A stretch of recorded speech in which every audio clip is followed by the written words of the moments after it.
வணக்கம். சிவாய நம. ஜனனி சென்ம சவிக்கியமாம் வர்த்தனிகுல சம்பந்தமாம் பதவிபூர்வ புண்ணியனாம் லிக்கேதே ஜென்மம். ஹரியோம் நம பகவதே காளி பத்திரகாளி ராராவாவா அட்டம்பேதம் குறுக்கம் பட்டு சிவாய நம. குருவாய் வருவாய் ஆழ்வாய் குகனே போற்றி. அதாவது மிதன ராசி பொறுத்த வரைக்கும் என்னங்கன்னா மிருகசீர்ஷம் திருவாதிரை புனர்வசம். அதான் மிருகசீர்ஷ நட்சத்திரம் அப்படிங்கிறது செவ்வாயுடைய நட்சத்திரம், அது 1ஆம் பாதம் வருங்க.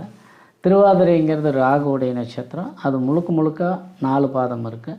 புனர்வசம்ங்கிறது 1 2 3 4 பாதம் 3 பாதம் இருக்குது. 4ஆம் பாதம் கடகத்துக்கு வந்துடுங்க. இந்த புனர்வசம் அதாவது திருவாதிரை மிருகசீர்ஷத்தை மையமாக வச்சு மிதுன ராசி நாம் அவங்க உருவாக்கியிருக்கிறாங்க. மிதுன ராசிங்கிறத வந்து புதனுடைய ராசிங்க. புதன் 1 4க்கு அதிபதி, ராசிநாதனும் 4க்கு அதிபதி.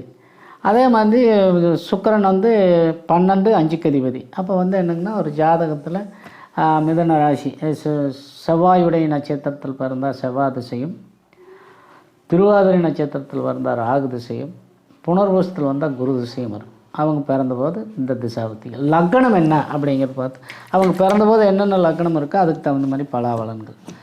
அப்போ நாம் முதல் சொன்ன மாதிரி தான் மிதுன ராசியை பொறுத்த வரைக்கும் கோச்சார ரீதியாக இப்போ எடுத்துட்டோம்னாங்க 12ல் குரு 9ல் சனி, 12ல் குரு 9ல் சனி. இது வந்து குரு மிதுன ராசிக்கு பாவி, கெட்டவன் போய் கெட்ட இடத்துலேயே உட்கார்ந்தார். பாக்கியாதிபதி சனி 9லேயே உட்கார்ந்துருக்கிறார். இந்த மிதுன ராசியை பொறுத்த வரைக்கும் சனியும் சுக்கிரனுமே யோகாதிபதிகள்.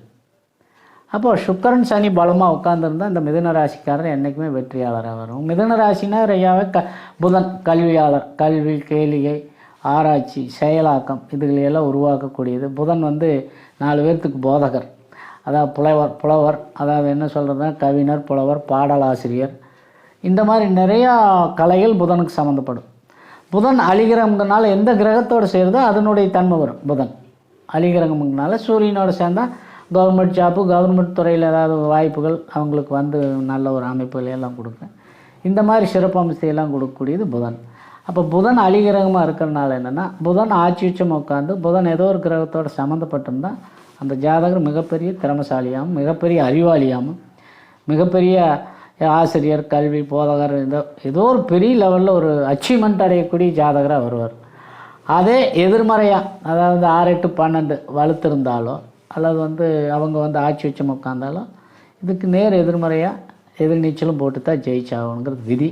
இந்த ஜாதகத்துக்கு என்னென்ன கிரக அமைப்புகள் இருக்குதோ அதுக்கு தகுந்த மாதிரி பலாபலன் நடக்கும். இது வந்து மிதுன ராசியினுடைய பொது பலன், கோச்சார பலன் சொல்லி நாம்